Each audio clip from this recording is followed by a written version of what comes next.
دهرا في المعاصي لم أجد إلا আসসালামু আলাইকুম ওয়ারাহমাতুল্লাহি ওয়াবারাকাতুহু। প্রিয় ভাই, আপনার কাছে আমার প্রশ্ন। একটি পুরাতন ঘর, যার দেওয়াল ফেটে গেছে, নোনা ধরেছি ইটের খাঁজে খাঁজে। আপনি কি করবেন? বারবার চুনকাম করে কি ফাটল ঢাকা সম্ভব? হয়তো কিছুদিনের জন্য সম্ভব, কিন্তু ঝড়ের রাতে সেই ঘর তাসের ঘরের মতো ভেঙে পড়বে। কারণ সমস্যাটা ওপরের রঙে নয়, সমস্যাটা এর নড়বড়ে কাঠামোতে। আমাদের এই প্রিয় মাতৃভূমি আজ তেমনই এক জরাজীর্ণ অবস্থায় দাঁড়িয়ে। দশকের পর দশক ধরে আমরা কেবল জোড়াতালি দিয়ে সংস্কার করার চেষ্টা করেছি, কিন্তু আজ সময় এসেছে সত্যকে মেনে নেওয়ার। এই নড়বড়ে রাজনৈতিক কাঠামো দিয়ে আর যাই হোক, সাধারণ মানুষের মুক্তি সম্ভব নয়।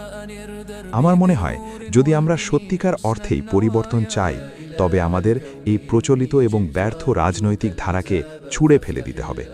এটি কোনো বিদ্বেষ নয়, বরং এটি একটি গাণিতিক সত্য।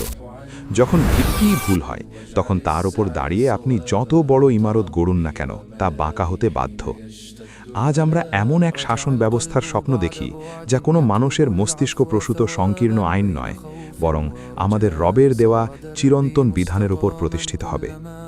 ইসলামী শাসন ব্যবস্থা মানে কেবল ক্ষমতার পরিবর্তন নয়, এটি হলো ইনসাফ বা ন্যায় বিচারের এমন এক গ্যারান্টি, যেখানে রাজা আর প্রজা একই কাতারে দাঁড়াবে। মানুষের তৈরি আইন আজ এক একজনের জন্য এক এক রকম। যেখানে ক্ষমতা আছে, সেখানে আইন নুয়ে পড়ে, কিন্তু রবের আইনে কোনো পক্ষপাতিত্ব নেই। সেখানে আমানতদারি আছে, সেখানে খোদা ভীতি আছে।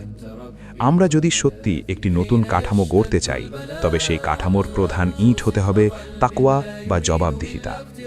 যখন একজন শাসক জানবেন যে তাকে কেবল জনগণের কাছে নয়, বরং পরকালে তার স্রষ্টার কাছেও হিসেব দিতে হবে, তখন আর দুর্নীতি দমনে আলাদা করে কোনো বাহিনীর প্রয়োজন হবে না।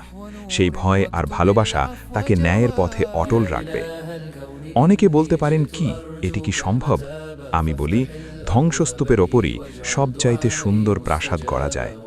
বর্তমান বিশ্বের বিশৃঙ্খলা আমাদের চোখে আঙুল দিয়ে দেখিয়ে দিচ্ছে যে মানুষের তৈরি পদ্ধতিগুলো আজ ক্লান্ত, ব্যর্থ। মানুষ আজ শান্তির জন্য হাহাকার করছে, আর সেই শান্তির একমাত্র ঠিকানা হলো ইসলামের সেই সোনালী আদর্শ, যা একসময় মরুভূমির বুক চিরে সভ্যতা শিখিয়েছিল। আসুন আমরা আমাদের চিন্তা আর চরিত্রের জরাজীর্ণ ঘরটি আগে ভাঙি, নিজেদের বদলে ফেলি। যখন আমরা এক একজন নৈতিকভাবে শক্তিশালী হব, তখন এই পচা গলা রাজনৈতিক কাঠামো সরিয়ে ইসলামী ইনসাফ কায়েম করা সময়ের ব্যাপার মাত্র। মনে রাখবেন, ভোরের সূর্য ওঠার আগে রাত সবচাইতে বেশি অন্ধকার হয়। এই অন্ধকারই জানান দিচ্ছে এক নতুন ভোরের সময় হয়েছে। একটি নতুন কাঠামো, একটি নতুন বাংলাদেশ, যেখানে রবের আইন হবে সর্বপ্রধান এবং মানুষের জীবন হবে নিরাপদ। ইনশাআল্লাহ পরিবর্তন আসবেই।